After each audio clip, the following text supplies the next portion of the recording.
Hello students, last class हम लोग discuss कर रहे थे कि इलेक्ट्रोलाइसिस मोल्टन स्टेट में जो सब्सटेंस होते हैं उनका कैसे होता है। मोल्टन स्टेट में जो होते हैं उनका इलेक्ट्रोलाइसिस बहुत आसान होता है। कैटायन एंड एनायन सिर्फ दो ही ऐसे हैं जो इलेक्ट्रोलाइसिस कर सकते हैं। अब यहाँ पर हम लोग एक स्टेप आगे बढ़ रहे हैं और यही सबसे ज़्यादा इलेक्ट्रोलाइसिस में यही पॉइंट सबसे ज़्यादा इंपॉर्टेंट एंड समझने जैसा है। That is the electrolysis in aqueous solution of an electrolyte. तो एक्वाइज सॉल्यूशन इलेक्ट्रोलाइट्स का है, उसका इलेक्ट्रोलाइसिस कैसे होगा। तो यहाँ पर हम लोग लिख सकते हैं पहला in it cation and anion of electrolytes. ध्यान से समझना, of electrolyte as well as H2O molecules can undergo oxidation and reduction। बात समझ आई। मोल्टन स्टेट और इसमें फर्क, इंपॉर्टेंट फर्क क्या है। मोल्टन स्टेट में सिर्फ cation and anion he oxidation and reduction का एक्सपीरियंस करते थे, जबकि यहाँ पर तीन ऑप्शन है। कैटायन का हो सकता है, एनायन का हो सकता है एंड वाटर मॉलिक्यूल का भी हो सकता है। समझ में आ रहा है। अब यदि हम बात करें कैथोड के ऊपर, तो आप सब जानते हो कि एट कैथोड रिएक्शन कौन से होंगे, रिडक्शन, राइट। अब रिडक्शन यहां पर होने वाला है कैथोड के ऊपर, तो किसका रिडक्शन होगा। तो रिडक्शन में इलेक्ट्रॉन गेन करने होते हैं, तो कैटायन का हो सकता है, एंड लिख सकते हैं, एंड H2O का हो सकता है। We have two possibilities, cation का होगा या फिर वाटर का होगा। अब यहां पर आपको ध्यान रखना है कि ऑन कैथोड कौन सा रिएक्शन होगा, रिडक्शन टेक्स प्लेस, लेकिन according to ECS series, according to ECS means electrochemical series के अकॉर्डिंग ये रिएक्शन होगा। तो reduction take place on a cathode, reduction किसका होगा, कैटायन एंड वाटर का। एक्चुअल में ये रिडक्शन का मतलब क्या है, इलेक्ट्रॉन गेन होने वाला है यहाँ पर। तो इलेक्ट्रॉन गेन या तो वाटर करेगा या फिर कैटायन करेगा। सबसे पहले हम समझ लेते हैं कि वाटर यदि इलेक्ट्रॉन गेन करे तो रिएक्शन क्या हो सकता है। ये रिएक्शन आपको याद करने पड़ेंगे, there is no other option. तो यदि वाटर का रिडक्शन होगा तो 2 mole of water accept 2 electron, it gives a hydrogen gas and 2 mole of OH minus। क्या हुआ, यहां पर इलेक्ट्रॉन को गेन किया। किसने इलेक्ट्रॉन को गेन किया, तो वाटर ने इलेक्ट्रॉन को गेन किया। और इसका आप SRP देखोगे, स्टैंडर्ड रिडक्शन पोटेंशियल को जरा आप ध्यान से देखोगे तो वो होता है -0.83 वोल्ट। कितना होता है, -0.83 वोल्ट होता है, सिर्फ इतना सा। अब ये SRP आपको याद रखना है एंड वाटर का रिडक्शन, ये रिएक्शन भी याद रखना है। याद क्या रखोगे, जब भी वाटर का रिडक्शन होता है तो हाइड्रोजन गैस प्रोड्यूस होता है। ये पॉइंट आपको याद रखना है। क्लियर है सबको। तो वाटर का रिडक्शन कौन सा गैस देगा, hydrogen, and OH minus produce करके देता है। दैट मीन्स ये नेचर में कैसा होगा, बेसिक इन नेचर, ये होगा बेसिक इन नेचर। अब ECS सीरीज को एक बार मैं याद करवा लूँ आपको अगेन। आपको याद रखना है कि लिथियम प्लस, फिर पोटेशियम प्लस, फिर बेरियम 2+, Sr2+, ये जो सीरीज मैं लिख रहा हूँ इसके पीछे एक रीजन है, तो थोड़ी देर में आपको पता चलेगा कि ये सीरीज याद करना क्यों जरूरी है। Na+, Mg2+, Al3+, Mn2+, then water.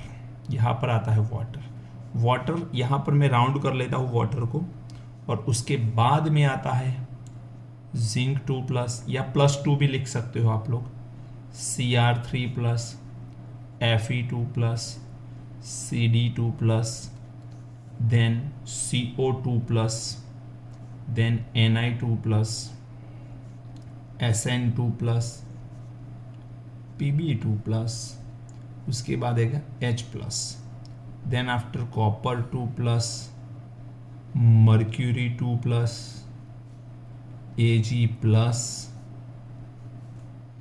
then platinum plus 2 and Au plus 3। अब यहाँ से जैसे हम लोग इस डायरेक्शन में आगे बढ़ते हैं, यहाँ से कैडमियम 2 प्लस के बाद, यहाँ पर बेटा कैडमियम 2 प्लस है, उसके बाद अगेन कोबाल्ट 2 प्लस पे आ जाना है आपको, तो कोबाल्ट 2 प्लस फिर Au3 प्लस। तो याद रखना, एक वर्ड में यहाँ पर लिख रहा हूँ, tendency to get reduce increases, tendency to get reduced increases. समझ में आ रहा है? तो कहने का मतलब ये है कि जैसे जैसे हम Au3 प्लस की तरफ जाएंगे SRP बढ़ता जाएगा, और SRP बढ़ता जाएगा तो गेट रिड्यूस्ड इंक्रीज होगी, tendency to get reduced increase होगी। समझ में आया?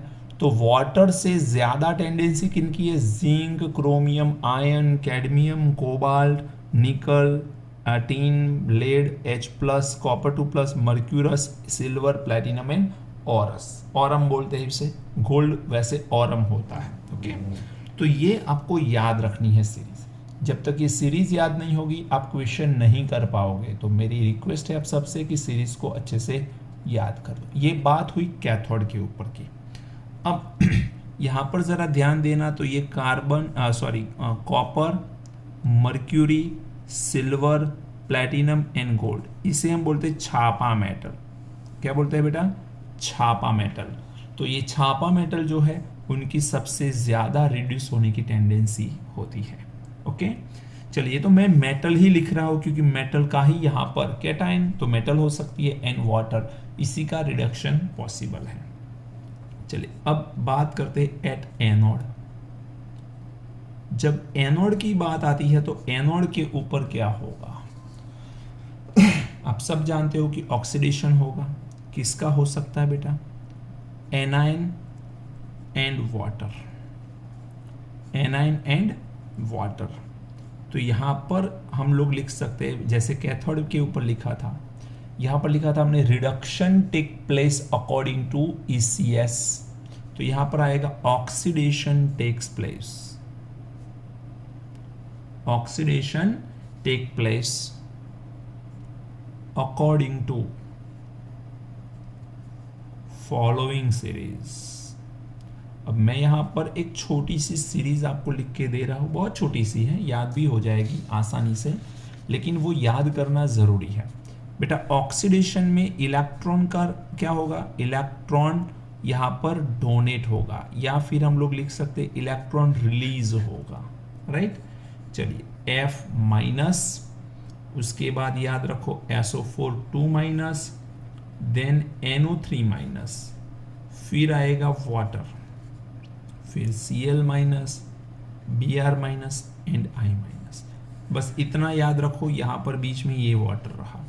अब जैसे फ्लोराइड से आयोडाइड की तरफ हम जाएंगे तो यहां पर टेंडेंसी आएगी, tendency to get oxidised increases, tendency to get oxidised क्या होगी? इंक्रीज होगी। अब वाटर का ऑक्सीडेशन होगा तो कैसे होगा? तो जैसे 2 मोल ऑफ वाटर ने 2 इलेक्ट्रॉन को गेन किया, H2N2OH माइनस बना, यहां पर 2 mole of water, it can release 4 electron. अब यहां पर गेन 2 इलेक्ट्रॉन का होता था, यहां पर रिलीज्ड 4 इलेक्ट्रॉन का हो रहा है। ऐसा कैसे?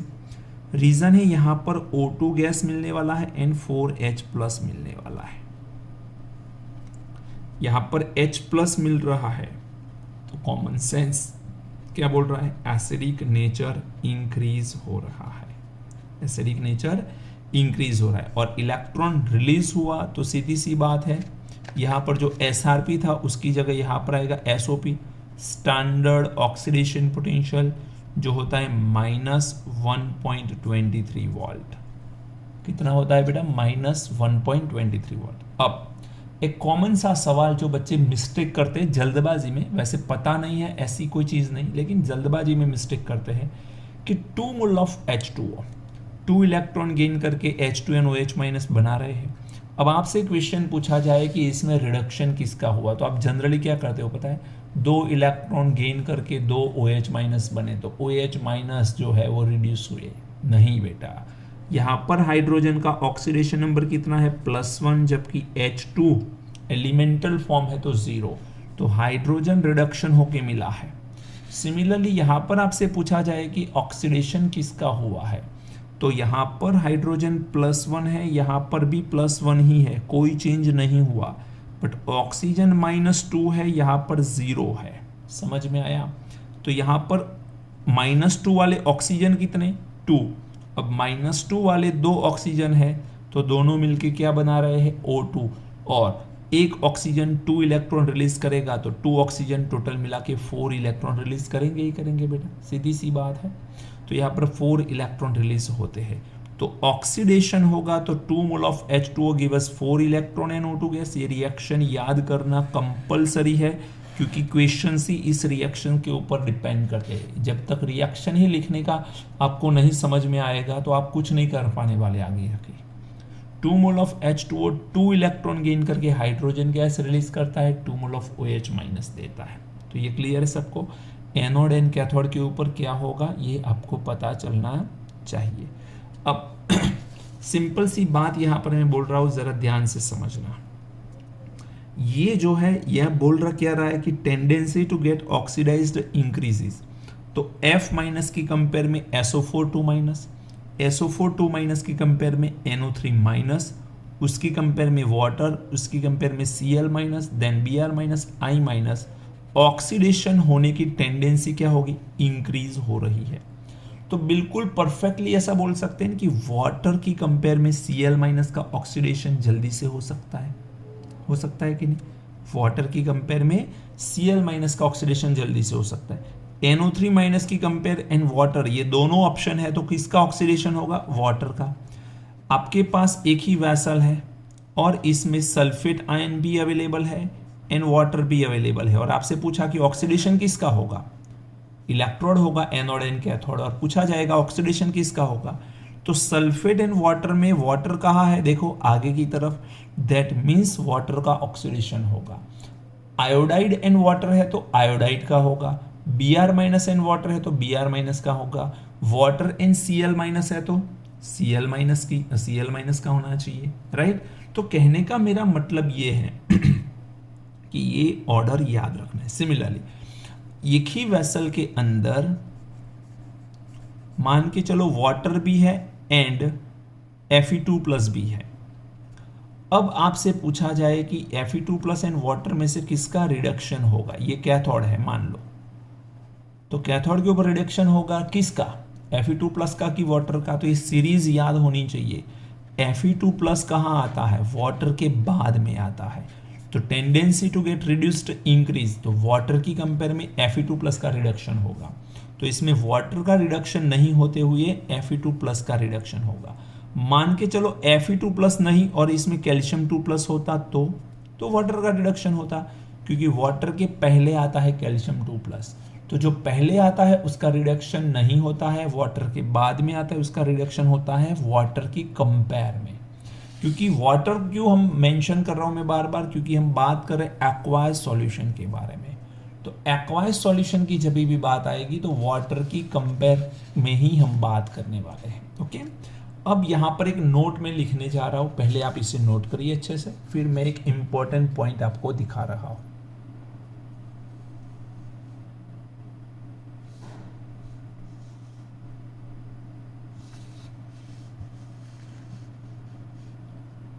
हो गया?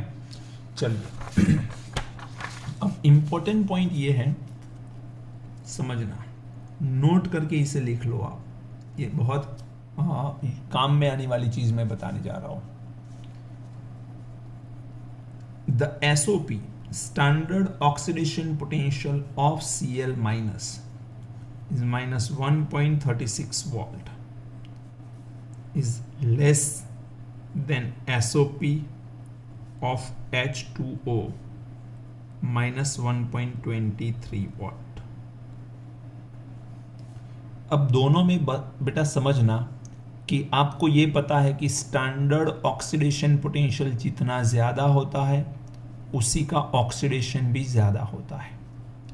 तो मुझे ये बताओ कि Cl माइनस एंड वाटर में ऑक्सीडेशन पोटेंशियल किसका बड़ा है? माइनस 1.36 की कंपेयर में माइनस 1.23 तो बड़ी वैल्यू है, कॉमन सेंस है। अब माइनस 1.36 की कंपेयर में माइनस 1.23 बड़ी वैल्यू है, तो वाटर का ऑक्सीडेशन इजी होना चाहिए किसकी कंपेयर में? Cl माइनस की कंपेयर में। जबकि हमने अभी जो ऑर्डर देखा वो ऑर्डर क्या था? F minus, SO4 2 minus, NO3 minus, उसके बाद क्या था बेटा? Water, then Cl minus, Br minus and I minus. तो आप लोग जरा ध्यान से देखो, वाटर से इजी है Cl माइनस का ऑक्सीडेशन, जबकि ये पोटेंशियल क्या दिखा रहा है? पोटेंशियल दिखा रहा है कि वाटर का ऑक्सीडेशन इजी है कंपेयर टू Cl माइनस, क्योंकि हम जानते हैं SOP बड़ा होगा तो ऑक्सीडेशन आसान। SOP किसका बड़ा है? वाटर का। किसके कंपेयर में? Cl माइनस की कंपेयर में। तो इसका मतलब यह है कि ऑक्सीडेशन किसका होना चाहिए? वाटर का कि Cl माइनस का? दोनों ऑप्शन अवेलेबल है तो वाटर का होना चाहिए। बट ये सीरीज क्या बोल रही है कि वाटर की कंपेयर में Cl माइनस का ज्यादा है। इसके पीछे रीजन क्या है? वाटर की कंपेयर में Cl माइनस का ऑक्सीडेशन इजी है, जबकि उसका SOP तो कम है वाटर की कंपेयर में। तो ऐसा क्यों? तो ध्यान रखना, the SOP of Cl minus is minus 1.36 volt is less than SOP of water minus 1.23 volt. But Cl minus ion are oxidized in preference to water. In preference to water, because under normal condition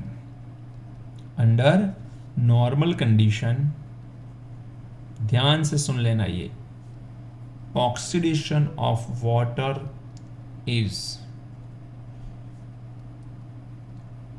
kinetically slow. Kinetically water का oxidation कैसा है? Slow है। And slow है तो वो करवाने के लिए हमें बाहर से एक्स्ट्रा पोटेंशियल देना पड़ता है। तो यहां पर हम लोग लिख सकते हैं so some extra potential, some extra potential is applied. Some extra potential is applied. यदि हम एक्स्ट्रा पोटेंशियल अप्लाई नहीं करेंगे तो वाटर का रिडक्शन, वाटर का ऑक्सीडेशन होगा ही नहीं। इस जो एक्स्ट्रा पोटेंशियल है उसको हम लोग और एक नेम से जानते हैं, that is over potential.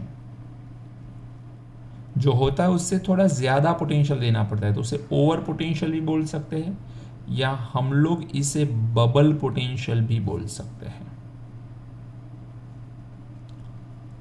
Over potential या फिर बबल पोटेंशियल भी हम लोग बोल सकते हैं। समझ में आ रहा है क्यों बबल पोटेंशियल बोलते हैं? क्योंकि वाटर का जब भी ऑक्सीडेशन होगा बेटा तो ये इलेक्ट्रॉन गेन करेगा, ऑक्सीडेशन होगा तो इलेक्ट्रॉन रिलीज करेगा।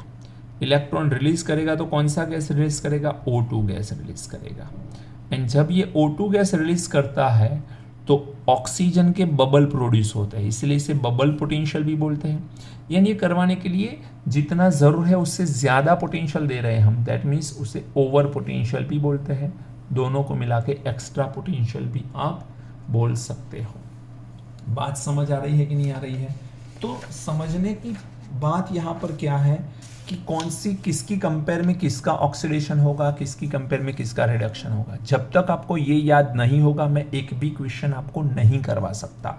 सबसे पहले आपको ये सीरीज याद करनी पड़ेगी। सीरीज करोगे उसके बाद मैं आपको बहुत सारे क्वेश्चंस दूंगा। पीडीएफ मैंने भेजी है, उस पीडीएफ के अंदर भी बहुत सारे क्वेश्चंस अवेलेबल है।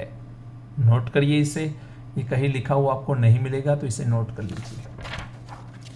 ओके बेटा, तो यहाँ तक रखते हैं। आप लोगों को सबसे पहले इस सीरीज को याद करना है। मैंने आपको एक फॉर्मूला भी दिया था, इसमें सिर्फ कैटायन याद करने हैं, बीच में वाटर मॉलिक्यूल कहा था वो ध्यान रखना है, और वैसे ही एनायन की हमने एनोड के ऊपर बात करी। क्लियर है सबको?